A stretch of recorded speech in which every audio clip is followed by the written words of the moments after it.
Olá, e aí pessoal, bacana? Então, dando início aí a mais um vídeo, né?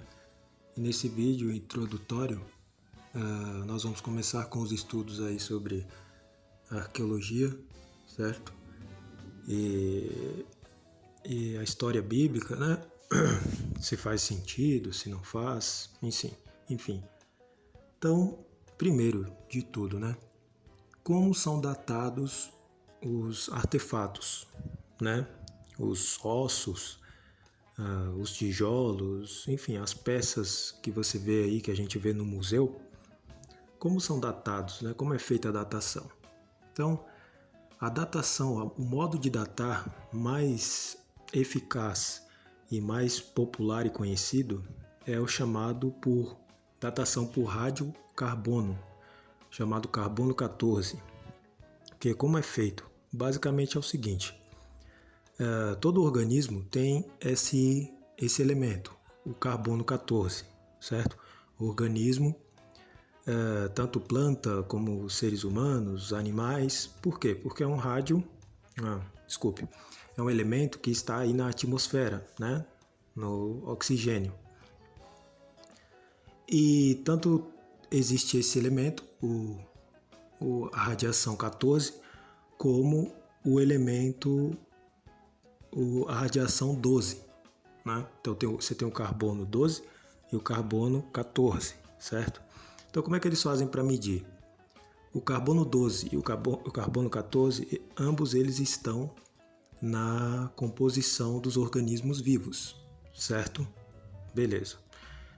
Só que quando o organismo morre, o carbono 14, ou seja, a quantidade de carbono 14, começa a diminuir nesse organismo que morreu. Por quê?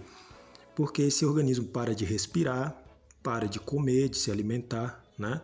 Porque como você adquire o carbono 14? Se alimentando, certo? Porque as plantas, elas absorvem esse carbono, certo? Professor, mas eu não como planta, vamos supor que você não é vegetariano e tal. Tá, mas você come legumes. Mesmo que você não coma legumes, vamos supor que você come carne. A sua comida, vamos supor que você come carne de boi, né? Carne de porco, enfim.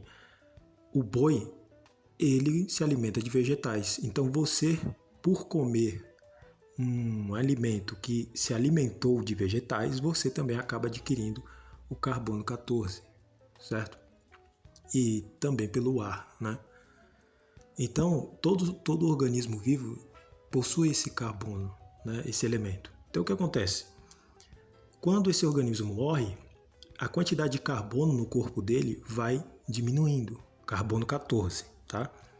E o 12 continua a mesma coisa, certo? Então, a conta que eles fazem é isso. Quanto menos carbono tiver nesse artefato que nós achamos, né, nesse osso, nesse tijolo ali que foi feito com mistura de palha, com barro, com argila, quanto menos carbono tiver nesse artefato, nesse achado, mais antigo ele é. Entendeu? Então o raciocínio que eles usam para medir a datação, para fazer a datação é esse. Bom, quanto menos carbono tiver nesse achado, mais velho ele é. Certo? Então é assim que eles medem. Então quando você vê lá, o cara achou uma múmia lá e ele disse que tem 3.500 anos. Eles fizeram a datação por carbono 14, certo? Eles usaram o carbono para fazer, dar ali a medida, certo? E mesmo assim não é uma medida exata, fria, precisa, é aproximada, certo? Não dá para dizer que é exato, tudo bem? É o que é mais aproximado. Então, quando fala lá, Tutankhamon viveu em 1775 ou 1375 antes de Cristo. Então, eles estão falando que o Tutankhamon viveu aproximadamente entre 1775 a 1780 antes de Cristo, certo? Você tem aí um hiato aí de pelo menos 60 a 30 anos aí de margem para erro, tá bom? Então é assim que os arqueólogos fazem as datações, certo? Usando o carbono 14. Beleza? Então é isso aí. Espero que você tenha entendido aí, cara. E até o próximo vídeo. Falou!